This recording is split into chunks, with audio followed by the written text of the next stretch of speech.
Hi. Hi, Stacy. Hi, everyone. How are you doing? Hey, Rachel.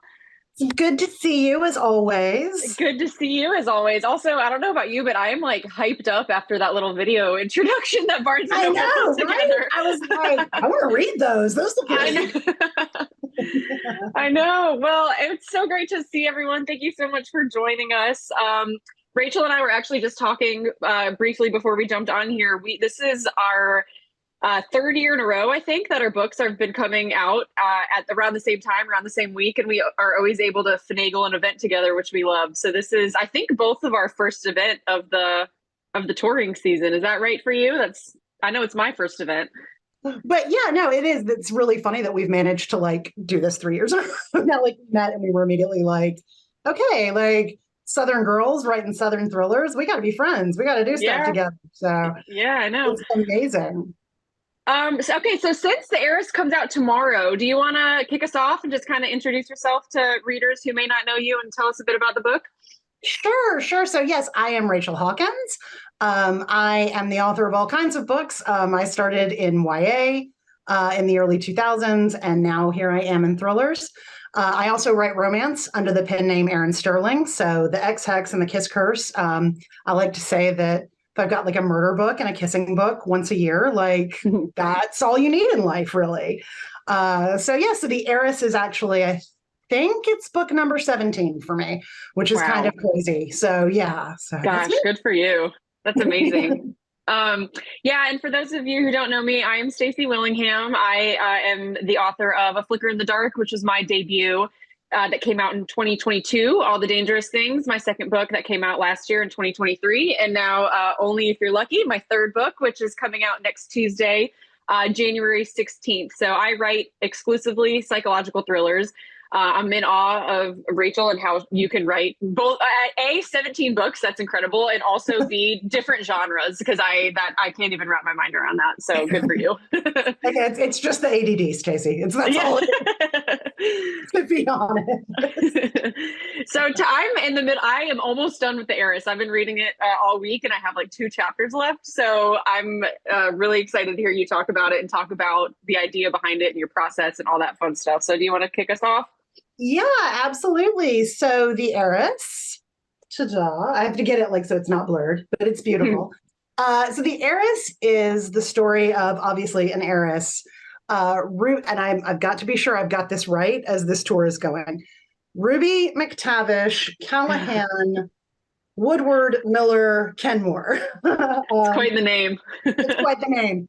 A much married heiress from North Carolina who has had a series of husbands, obviously, many of whom have not gone to a great end. And she has passed away. Her adopted son, Camden, has inherited her estate, but wants nothing to do with Ruby or the McTavish family or Ashby House in the mountains of North Carolina until the death of a relative, as it always does in these Gothic things, pulls him and his wife, Jules, back to Ashby House and the secrets that Ruby McTavish was keeping. So that is the Heiress. It is very much inspired by my love of all things like old-timey true crime. I love a good, like, there used to be a show on Discovery ID, if anybody else is a true crime person, called A Crime to Remember, which is just the absolute best show, where they would take these crimes from like the 30s, 40s, 50s and tell you the story, but also like sort of place it in the historical context. But it was always just kind of so glamorous, Yeah. like glamorous crime. You have probably heard this before, but Ruby is such a cool character, and she reminds me a bit of Evelyn Hugo. And I love that. And for readers who have read Evelyn Hugo and like that story, I know you would love the Heiress because she has like this string of husbands, and she's so fascinating. And all of her stories of her husbands take you through the years, and it's a very cool story. Yeah, well, thank you. It was the most fun to get to work on because of all of that. Because I was like, I joke about like the sort of pantheon of like wicked women in my books. And Ruby's way on up there. Ruby might actually be queen of them. But it was so interesting to sort of get in the mindset of a character like that. So now awesome. now you were still working on Only If You're Lucky when I saw you last. And you were Yeah. talking about how it was like, you were taking on dark academia, your take on dark academia. So tell us a little bit about that. Yeah, sure. So yeah, it's funny you say that. I remember that now, talking about Only If You're Lucky during our event together.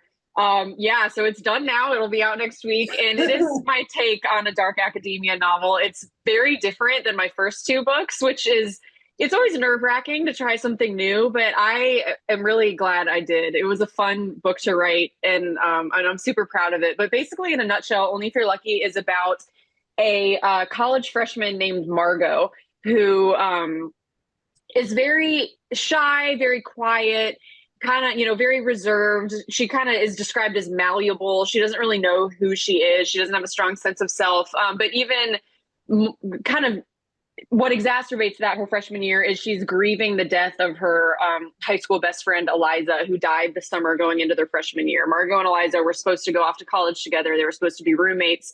And Eliza tragically dies, and Margot finds herself at school alone.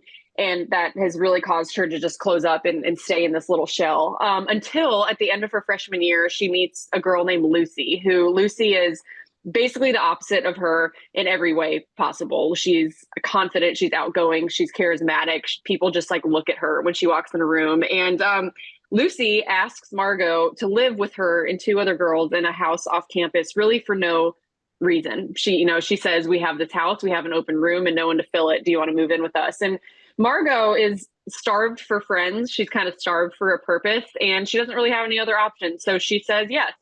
And thus begins this kind of wild summer of these four girls living together in this house off campus in a small liberal arts college in South Carolina. And it starts kind of this beautiful friendship. They really get along. Margot clicks. She finds the sense of community she's been looking for. But of course, naturally, very quickly, things start to go south. I was about to say, and that's it, right, Stacey? And then Yeah, like she's family, and like they have a great time. Maybe they make some cute TikToks, Totally, yeah. Like, No, that's yeah, not how a Stacy Willingham book typically goes. So pretty quickly, one of the boys who lives in the fraternity house next door winds up brutally murdered, and Lucy goes missing without a trace. So Margot now finds herself kind of embroiled in this investigation in this house that she doesn't really know why she was there in the first place. So that's Only If You're Lucky.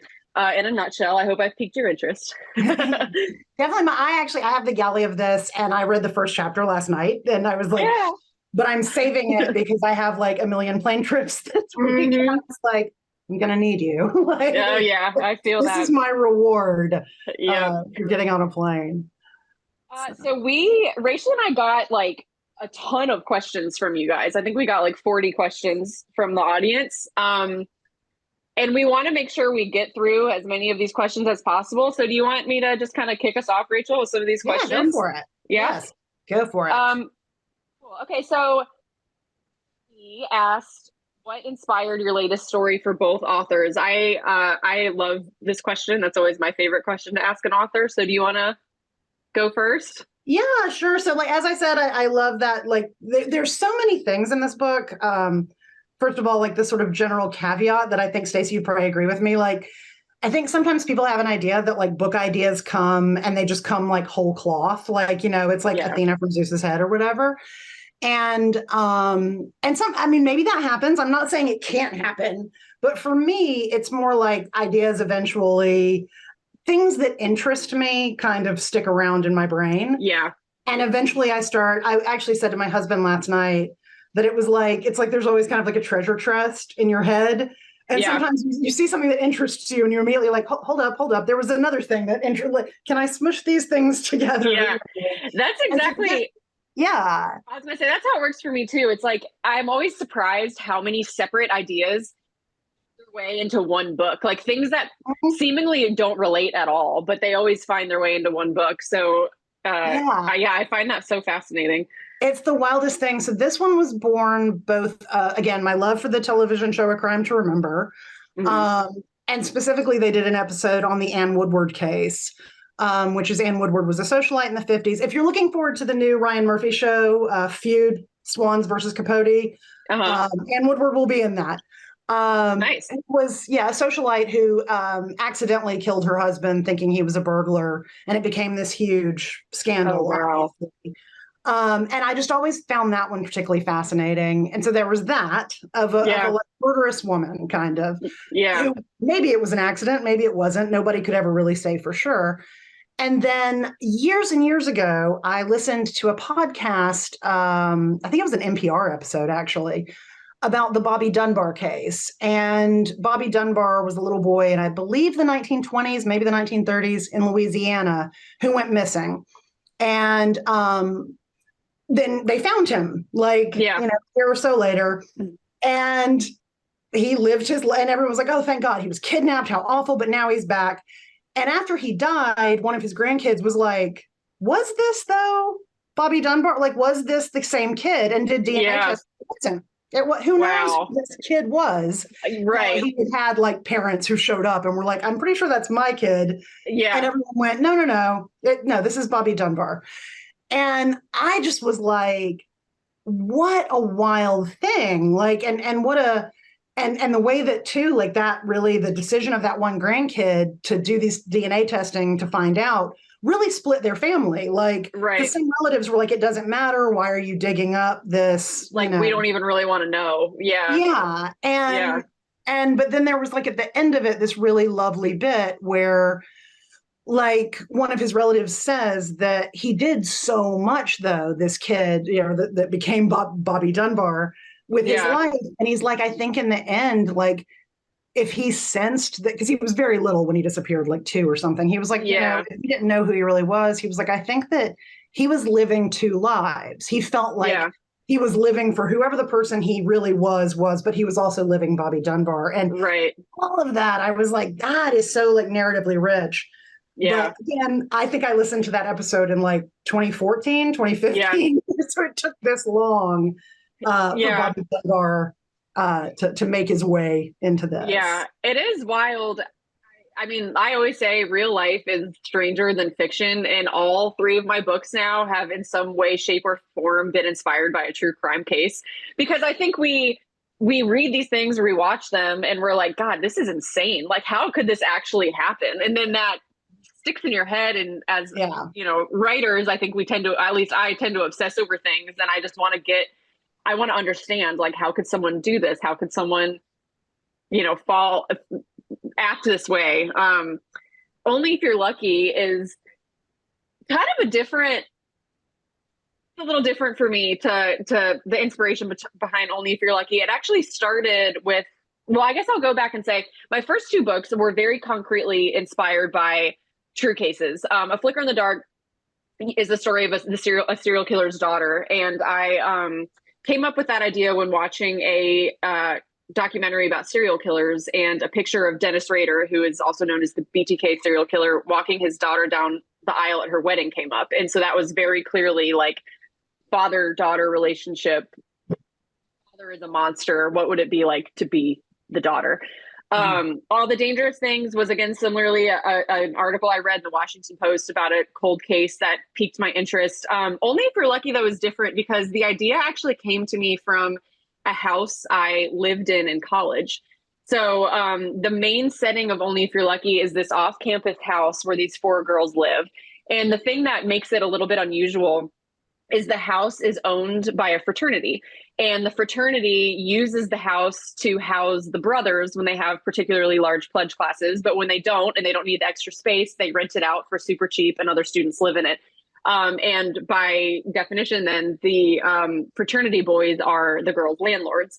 And it's a super weird dynamic. And some people have read ARCs of Only If You're Lucky, and they're like, oh, that would never happen. But I'm here to tell you it happened, because that was what my living situation was in college. I lived in a house off campus owned by a fraternity, and the frat guys were our landlords.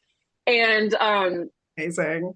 Yeah, as I'm sure you can assume, it was super weird. I mean, our rent was very cheap. The house was also very cheap, and things were always broken. They were coming and going at all hours of the night. Like they could kind of let themselves in if they wanted to, because they needed to fix things and collect our rent money and stuff like that. And I think as I grew older, I started looking back at that situation, and I was like, that was a fun time in my life, but that could have gone very wrong. Like, it was a very weird situation that didn't strike me as being quite so unusual when I was young.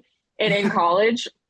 And there were also certain things about the house that I'm not going to give away because there are, I don't want to give away spoilers, but there were some things that we found in the house that were a little unusual.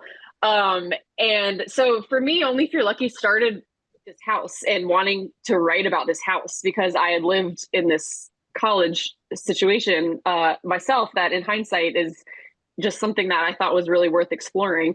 But then the second kind of piece of inspiration that was from a true crime case was early last year, I think it was early last year, maybe 2 years ago, a documentary came out about the cult at Sarah Lawrence College. Oh, yeah. Did you watch that? Yeah. I did watch that. Yeah. Yeah. And insane. And it's Only If You're Lucky is by no means a cult book, but what happened at Sarah Lawrence College is basically the result of a bunch of living in a house together. This house turns into this like very insulated bubble where they are cut off from the rest of society. There's someone in the house with them who is really charming and charismatic and kind of cult leader-esque, and the kids in this house sort of fall under his spell. And that Sarah Lawrence College, I just thought was really interesting about how any person could find themselves like cut off from society by living in a house with a bunch of roommates, and what would happen if you kind of slip under the spell of the wrong person. Yeah. So those two things, kind of a personal memory and the story of Sarah Lawrence College is what led to the inspiration for Lucky. I love that. I love that so much. I should also add for our viewers, like that Stacy and I are both SEC girls. Yes. In the college experience. Technically should be enemies. We should be. We should be. Yeah. We get past it. We get past it. So it was like everything you were saying about like your college. I was like, yeah, that tracks. That would have happened at Auburn too. Like, yeah. Oh yeah. Yeah. And there's, it's funny. Like, have you ever written any kind of college book? I don't think in the thrillers of yours I've read, none of them have been set on a college setting. Yeah, no, I never have. I wanted to once because actually it was a personal story. A girl that I used to teach high school, and one of my former students, when she went to the University of Alabama, a friend of hers was supposed to be Natalie Holloway's roommate. And wow. There was like this weirdness that kind of got attached to this girl as a result, because it was I think it was even like a potluck situation or something. Like she didn't know Natalie, but she became like that's right. Supposed to be Natalie Holloway. Yeah. Yeah. I always just thought that there was something so interesting in that idea of this girl that you didn't even know, but like may have been someone very close to you if you had been. So, but I could never quite get it to work. But maybe if anyone else watching wants to take that and run with it, please be my guest. I wouldn't talk about it if I thought I was really going to write it, probably. Yeah, that's a cool idea. But writing it was like too close. Like, it felt like it had happened too recently too. And I just, wanted to be sensitive to that. But yeah, maybe one day, because I do, but possibly too, I do still live in Auburn. So when you live in a college town, you're like, oh God, I can't spend like several months here in my head and in reality. I get that. The college and Only If You're Lucky, this book is also the first time I've ever made up the setting. I've always written in real towns and done a lot of research to make sure it's like truly accurate about the place I'm writing about. But I kind of ran into the weird conundrum with Only If You're Lucky, where I'm putting all these kids in a college where like really horrible things happen, and right, yeah, and I'm like, I like morally, I feel like I can't make them to like a real college. Like I went to UGA, and parts of Rutledge College is what I ended up calling the college, are very similar to College Charleston, which is where I live. And I don't know, I was just like, I feel like both of these colleges are going to hate me if I put these kids in their college and then just blow it up the way that I did. So like, I don't really want to get sued. But right. But there is, a sense of creative freedom though, to just like making a place up, I've found. Yeah, there really is. When I wrote Reckless Girls, one of the most satisfying things for me was so many people who were like, I Googled Moreau Island, but there's nothing about it. Yeah. And I'm like, right, because I made it up. I can tell you like, what I based it on, but like that was, and so now you will probably have people saying, I Googled Rutledge College. Where is that? Yeah. You're like, You will thankfully feel it does not satisfied. exist. Yeah, exactly. Murder College is not here. Yeah. Okay, let's see. Oh, and so kind of coming off of that, Erin asks, how long did it take to finish your book? How long does it typically take you to finish writing a book? And how much time do you spend on research? So for me, like, it is so actually hard to talk about how long it takes me to write a book because usually the answer is like, you know, technically 2 months, but really 5 years, like, Yeah. because there's so much, I need a huge amount of what I refer to as cooking time before I'm ready to really sit down and write. I really want to think about it for a long time. So I'm usually pondering something for like a year or two before and it's usually something that, was one of those ideas that sparked 5, 6 years ago. But for the That actual drafting, so I hate drafting a book. I hate it so, like, it's my least favorite part. I love to edit. Like, I will edit all the live long day, but yeah. drafting gives me decision fatigue. So I sort of have to, like, basically I peck away at it for a few months and I overthink and then my deadline begins to, like, slowly encroach. And then the panic alone will force me to make good choices. So I joke that I was like, it's only in the crucible of flop sweat and like 12 a.m. coffees can I, which isn't like the best. I keep trying to change that, but it is what it is. It's working for you. It's so. working. Like I don't, but now I am getting a little bit better. I actually got an office outside the home, like it's like a co-work space, which has been amazing. Thinking about doing that actually. So I highly recommend it because it's like I get out of my house and that's always good for me. But like there's a lot of different people working around me. It's like my next door, like I've got a social workers on one side of me and an accountant on the other.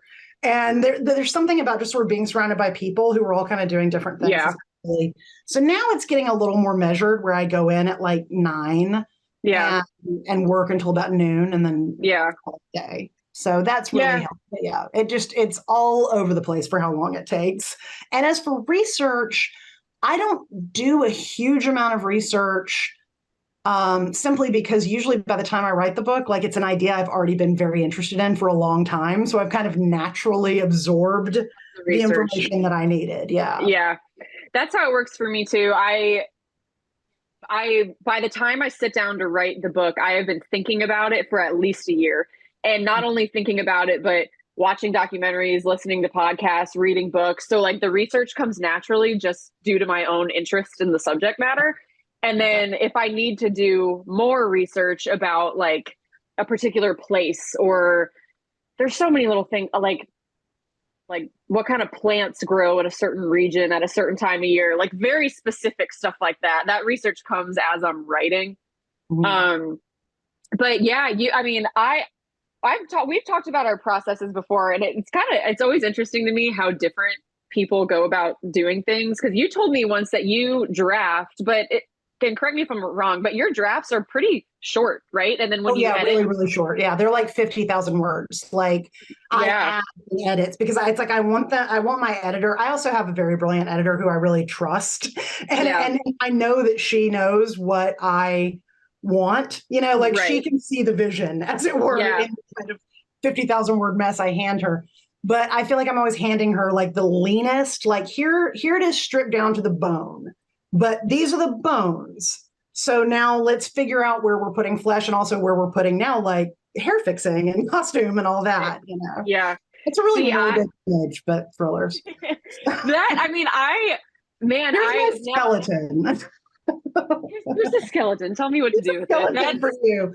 I feel like good way to the idea out though, and then you can start perfecting it. Because I'm writing my 4th book now, and every single book I'm sure you do this too, but every book I'm always like, there's got to be a better way. Like there's got to be a better way to do this. But I always stick with the same way every single time. And for me, that is like, it will take me to a year to write a first draft because I am really meticulous and I'm a perfectionist, and like I cannot let anyone read it until I feel like I've got it as perfect as I can possibly get it. And that leads to a lot of like, I get hung up on very little details, and I edit as I go and stuff like that. But as a result, I have found that I edit less. Like I think only for, Yeah. or I'm sorry, All the Dangerous Things was only 2 drafts, maybe Yeah. 3.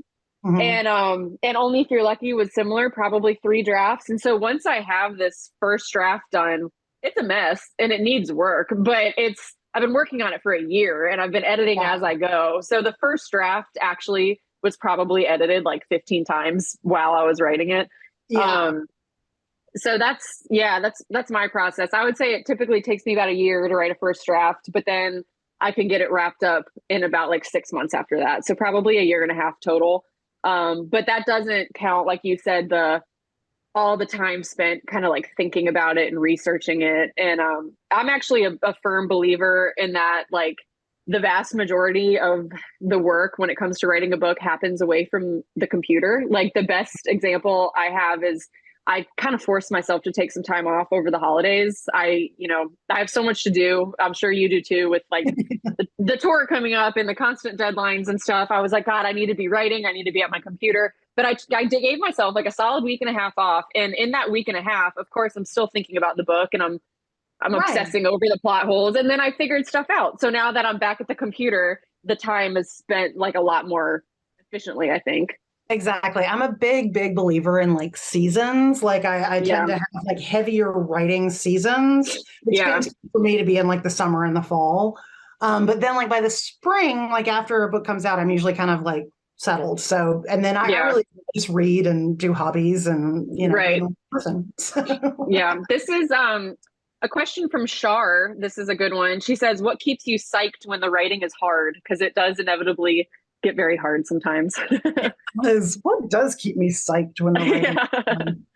Um, this is gonna sound like so masochistic. I know for me though, like sometimes even when it's hard, like there is such a like there's a real pleasure in when you sort of like fully drop into a book. And so even when you feel like you're like really wrestling with it, there are moments when I think back about writing The Heiress, which was a tough one because I was writing it like I got COVID in the middle of writing it. And like God. and so like coming back to it, like after like having taken a few weeks away just to be sick, it was like, I don't know how to get back in and everything feels wrong.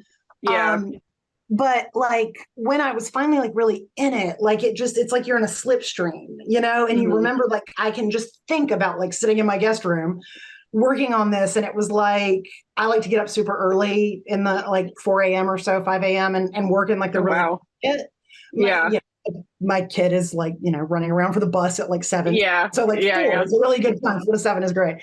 And I think about that now that like, especially with the book about to like be out there for everybody, but like, a year and a half ago, it was just me and Ruby in my guest room at 5 a.m. And that was kind of special, Yeah. like there were moments where I felt like I was there, like I could just see it so clearly. And so I remind myself that even when it's really hard, and it's always really, that's the horrible secret of writing is like, it never Yeah. really gets easier. Um, but that's so worth it to me, like that immersion. And then I think about things like this, like again, now I'm finally getting to talk to everybody about this book, and that definitely psychs me up. I think about how many readers have now started saying, and I'm sure you get this too, Stacy, like I love starting my year with your new book, Yeah. and that really, Oh, I know. keeps me It's the pretty best. excited. I've been getting tagged and stuff that's like my third year in a row starting the year with the Stacy book. And it's like, oh, like there's It's the nothing best better. feeling. Yeah, it Yeah, really it's the is. best. I try to remind myself, and you probably can relate to this after having written 17 books. There has been for A Flicker in the Dark, All the Dangerous Things, and Only If You're Lucky, there has been a period of time when I was writing all 3 of those books when I literally was like, this is so bad. I'm not going to be able to finish it. It's not going to be published. Like, what am I thinking? And then I always figure it out. And so for me at this point, it's just like the trust in myself that inevitably that time is going to come where I'm like, I'm stuck. I don't know what I'm doing. This is hard. I am in over my head. But I always figure it out. Like something always clicks. I always figure out a plot hole. I always have a thought that didn't occur to me. You know, even if I've been working on the book for 8 months, for some reason, some simple solution doesn't occur to me, and then it does, and then everything works. And so, yeah, I guess what gets me psyched when the writing is hard is just trusting that trust your gut, trust that, you've done this before. There's a reason why you like doing it. I've also had someone tell me that when it comes to fiction, as an author, you are in like the very unique situation where you are truly the subject matter expert on your book because you made it up. And so she was like, nobody else knows these characters more than you because you literally invented them. So like what is right for them, you're the only person to figure that out because you're the one. Yeah. And that I try to remind myself of that. I'm like, okay, like that's right. Like I am the expert on this and nobody else is. Exactly. I love that. And I'm going to remember that now. Also, that makes me just so happy, like to be like, yeah, that's right. I'm the expert. I'm the expert. And the other thing too is reading. I'm a big, like if I have writer's block, I kind of grab the same handful of books over and over again and just read like a chapter of an author that I really love. And it like reminds me why I love it. And it reminds me what good writing sounds like. And I'm like, oh yeah, that's how you do it. Okay. I remember now. Yeah. Yeah. I know I feel like every book I write, I'm always kind of like, oh my God, it's on, I've got to get this done. And my husband is very good about always being like, it always gets done. Like you're going to be okay. Like, and my husband's that guy for me too. I feel like the spouses of authors are like also therapists because I don't know why there's inevitably a time during every book when there's just like a breakdown and then they're there to be like, it's okay. This happens every year. You're okay. Yeah. So tell him I said hi, by the way. So. Oh, I will. Stacey and her husband and I were once at a festival in Savannah, and a gentleman asked if we were going to prom. And three of us together. Which my husband loves. Is in her mid-40s, but I loved him for that. So now I always call Stacey and her husband my favorite prom dates. Yeah. That was a good time. Good times in Savannah, man. Uh-huh. Okay, let's see. We have got so many good questions that I know.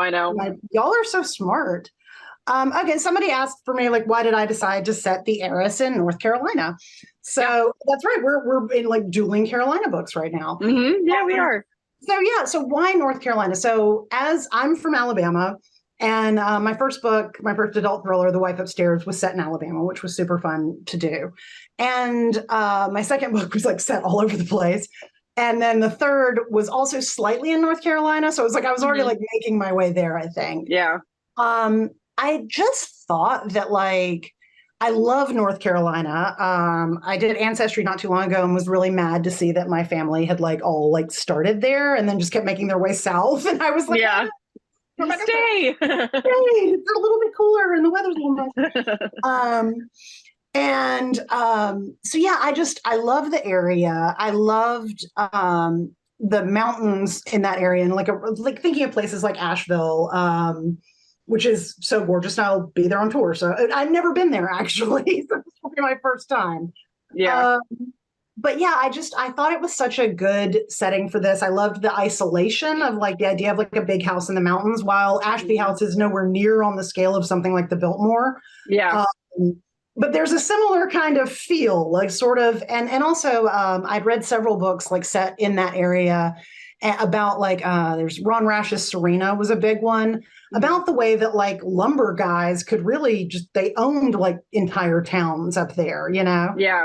And they'd make so much money, and then they would just sort of own the whole area. So I thought that was obviously just a great place to say something. So yeah, it just felt like the right place for it. And it let me say all these things about like the Blue Ridge Mountains and the Appalachians that I always wanted to. My husband's a geologist, so it was like, he was always telling me about how like, and his specialty is the Appalachians and how they connect to because the mountains of North Carolina and the mountains of Scotland are the same. They're the same mountain range. They've just, spread. Yeah. And that was one of the things, is I read a thing that was like, the Appalachian Mountains are the oldest thing. They're older than bones. And I was like, older than bones is such a, what? That's in the book. You put that in the book. And I put it in the book. Yeah. I just was like, that is a crazy thing. So yeah, it was all of that to say So, and for you, so this is, you said, this is the first one in South Carolina, or I can't. Yes. So there was a bit of All the Dangerous Things set That's in basically, Beaufort, yeah. but mostly in Savannah, Georgia. It's funny enough, I'm kind of like you. I've been like slowly working my way to South Carolina. Flickr, all my books are set in the South because I live in Charleston, and I just love the atmosphere of Southern settings, especially in the summer. There's something to me about like the hot, humid July's and Augusts of the South that it's just claustrophobic. Like it's hard to breathe. It can make you feel like you're going a little crazy by the time you get to the end of the summer because you are just so Absolutely. uncomfortably hot. And that's how I kind of like to set my books in that. So by the end of the stories, it's like all the characters feel like they're going a little crazy, and the setting and the weather kind of enforces that a little bit. So yeah, Lucky is fictional a fictional town in South Carolina in a fictional college called Rutledge, but it is very readers who are similar or familiar to Charleston will probably recognize that it's really inspired by Charleston. It's the college, again, like I mentioned, is kind of a mixture between UGA, because I needed a lot of like the heavy Greek life and the just like certain layouts of Athens, because this house is inspired by the house I lived in Athens. I wanted to be true to the house, and the way I describe it is exactly the house I lived in. But I also needed a coastal college, which was College Charleston, because the kids spend a lot of time like on the beach and out on the boat and doing those kind of coastal things that the College Charleston kids do here. So it was fun kind of making my own little college town and making it like exactly how I would want it to be. But there's just something about, people always ask me like, why have you never written a book in Charleston before? And Only If You're Lucky is kind of my Charleston book. Like, even though I don't straight up say it's in Charleston, it is, you know? Yeah. I love that. Yeah, that's so interesting. I once saw somebody say a thing that I was like, oh yeah, that's the issue, where they were like, summer in the South, like that's like winter, like in the Northeast, like where there's just months you can't really leave your house. Yeah. It's just that it's not snow and cold for us. It's just that it's so hot and so humid that it's miserable to even go outside. And so, yeah, people, we get like that reverse seasonal affective disorder. Like I'm always so depressed in August because I'm so over it, you know? So yeah, I think that makes like I love the idea of using like the Southern summer as the claustrophobic trap you inside setting. I think that's so genius. Yeah, you're right. It is kind of the reverse of like some people write like winter thrillers where people are snowed in. I love a good winter thriller. Yeah, I love that too. But that is kind of the Southern equivalent to that, is like a Southern summer where it's so hot you're just kind of going crazy. Yeah. It's I also find, I've told this story before, but I moved to Charleston when I was 12 from Chicago, and I'll never forget. Yeah, like culture shock. Totally. Like the moment I slid open the van door and was hit by like that wall of humidity, because we moved in, I think it was August.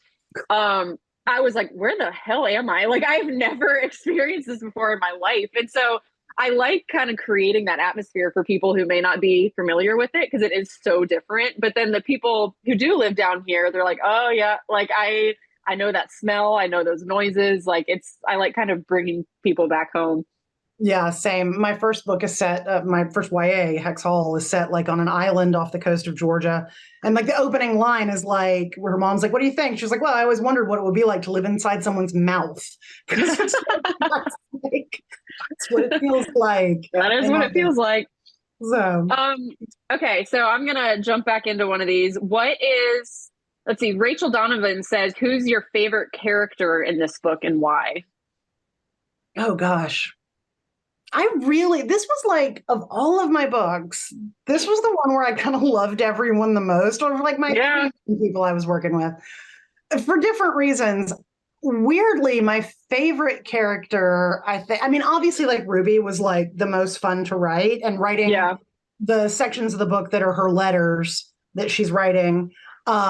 It almost like those wrote so fast, and they weren't originally in the book. Originally, I had written those. Really? Yeah, they were like flashbacks. And so it's just, and like other like revelations that come out in the letters were sort of, found out in other ways. And I was like, it's just flat. It's not working. And my poor editor, I sent her like an email like 2 days before it was due and was like, hi, I'm ripping out all of this. And I got to do letters. It's got to be letters. I told you the crucible of the panic, like someone see, like, yeah, none of this is working. And the first letter I wrote, it was like I wrote that first one in 30 minutes, probably. It would just float out. I was like, okay, this was the best feeling. It's such a good feeling. And every time I got to write one of her letters, I knew like that was going to be a good writing day. Like I was going to, I just had the most fun with her. But I think weirdly, my favorite ended up probably being Camden, just because he was so different in like the original conception of the book that I had. And I don't like that thing that sometimes people do where they're like, oh, my characters, like, they don't, I just do what they tell me or whatever. I'm like, okay, come on. Like we're behind the keyboard. Let's take it down a notch. But in this case, as I was writing him, he just got like, I like took out some bad things that I was going to do to it. Because I was like, I feel sorry for you now. Like you've ended up sort of being a gentler soul, I think, than I thought you were. And if you've read Rachel Hawkins' thriller before, the men are usually such trash. So it was just trash lords all over my books. But like he wasn't that, because I was kind of trying to make him that. And he's like, that's not me. And I think he ended up a much more interesting and richer character than I had initially intended, which was so satisfying. Yeah, I love that. That does.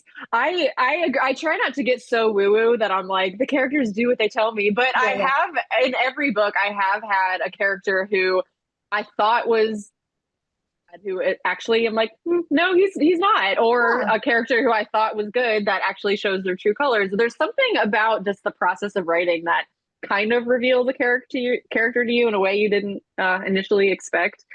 And so I think lucky for me, by far my favorite character to create and Only If You're Lucky was Lucy. Lucy is the girl who invites Margot to live in this house with them, with the other girls, and she's kind of the ringleader. And I actually kind of have an interesting story about how Lucy came to me. So in the house that I lived in college, the house that inspired the setting for Only If You're Lucky, we decorated the living room with a bunch of old vinyl records.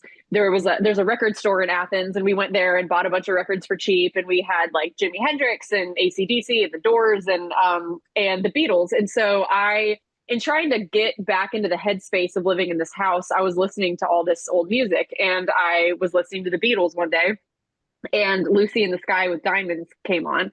And the very first line in that song is picture yourself in a boat on a river with tangerine trees and marmalade skies.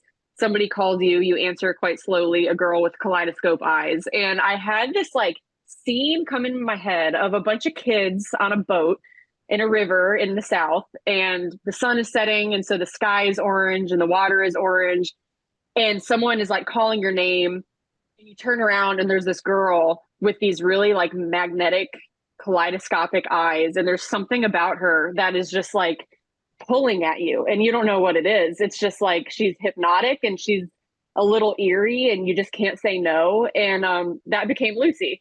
And that scene, there's the first scene I wrote in the book, and it's in chapter 48. It's kind of like a fun little Easter egg that I put in there. And I've never had a character come to me quite that vividly before.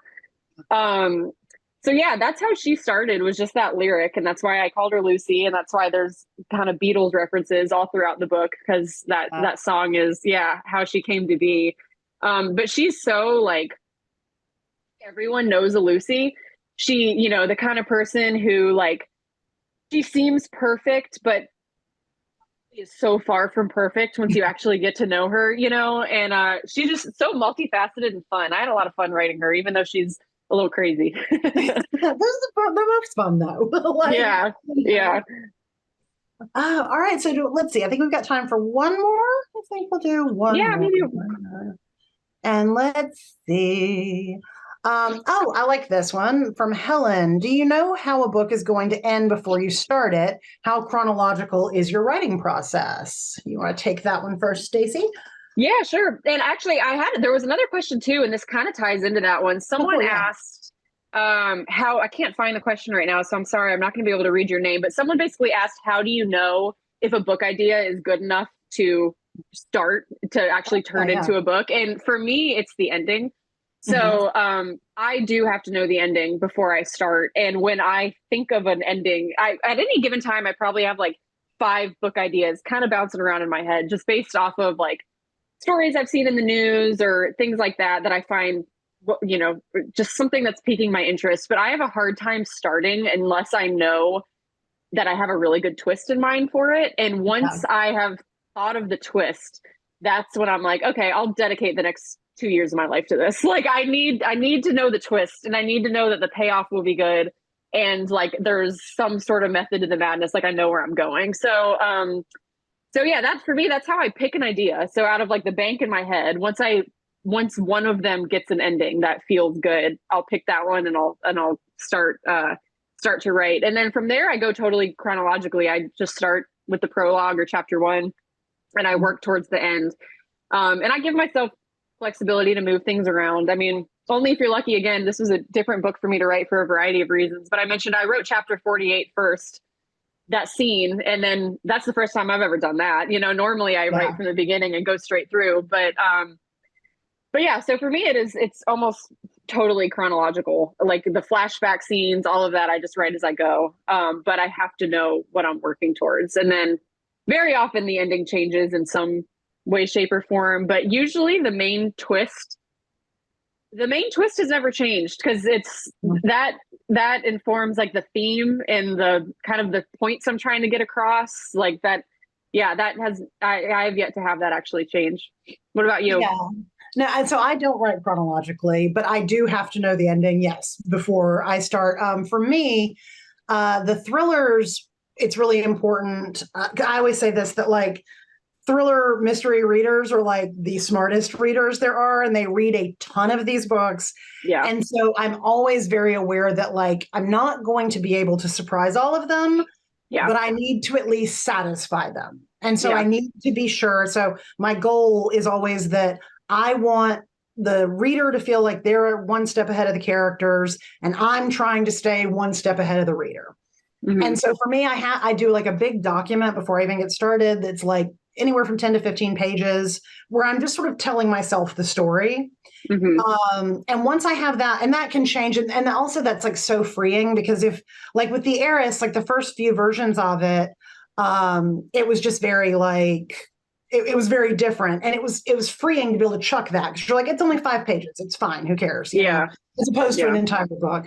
And once I've got that, then I write the scenes that I know already, like that, like you said, like, you know, that scene that came to you. When I have those, go ahead, I put those in, and then I start sort of writing around them a lot of the time, or pulling them in, or so. And sometimes I do that for long enough, usually till I have about 20,000 words. And I can kind of also then see, like, do I have too much ending known, but not enough beginning? Do I have too much middle? You know, that sort of thing. Yeah.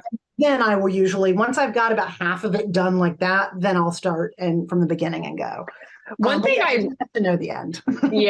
One thing I love about all your books is you, like, in between the chapters, you intersperse with like article clippings or interview transcripts, or like just pieces of media that provide, I always think it's kind of like a trademark to your thrillers, I think, and it provides a lot of cool character and just like rich detail. Do you write the story and then you add those like clippings in where you feel like they should go, or is it part of like the chronological order for you? That it's part of like when I usually get in the chronological order, like that's when those start kind of coming in. But it can be hard because sometimes in editing, like things move around, and I always want those pieces can't just be like freestanding. They've got to like contextualize what you just read, or they've got a sense of what's coming. And so if I move a chapter around, I'm like, ugh, this like interstitial bit now does not work right here. It needs to link up with these other. The Heiress was particularly tricky with that, because I moved a lot around or kind of changed up things. And then I was like, now this one doesn't fit as well here. So that's one of my favorite things. And I actually, when I was a kid and read Carrie, Stephen King does that in Carrie, and he just did it to cut out the length, allegedly. Because it was like such a short book. But I loved that. And then my editor suggested doing something similar for Reckless Girls when we were really trying to build up the mythology of the island. And when she said that, I was immediately like, oh my God, I've always wanted to do that. I just didn't know that I could, you know?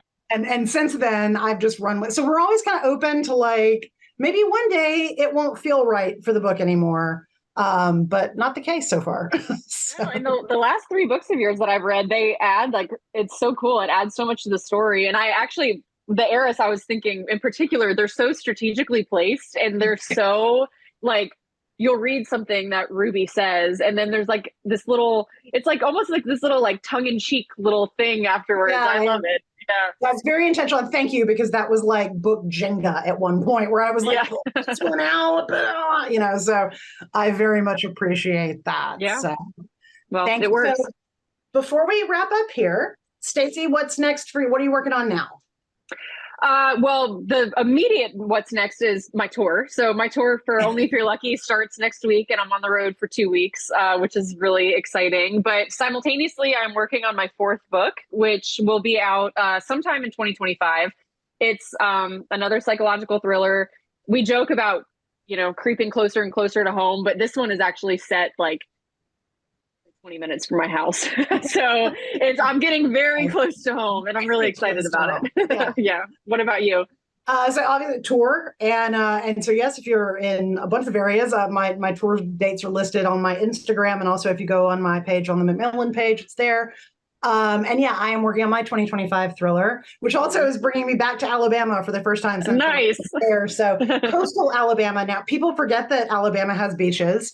Yeah. So this is my time, and so it's right now called The Storm, and it's about like a big hurricane coming to a small southern town that has been hit by hurricanes many a time, and a hotel that has somehow withstood all of these hurricanes, and a lot of shady things perhaps happened to that hotel in the day, and Perhaps, are happening perhaps. now. Yeah, Oh, it sounds amazing. Awesome. Well, thank you guys so much for joining us. We wanted to remind you that if you ordered either the Heiress or Only If You're Lucky as a part of your ticket for this event, it will be shipped out in 8 to 10 business days. So thank you so much. Any final parting words, Rachel? Thank you guys so much for coming. Thank you as always, Stacy, and I will see you in like a week or two in Houston. Yeah, I'll see you next week. We'll do this whole thing in live all over again. So, yeah, thank you guys for coming and spending your Monday afternoon with us. We really appreciate it. Yes, thank you. And we hope you enjoy the books. Thank you. Bye.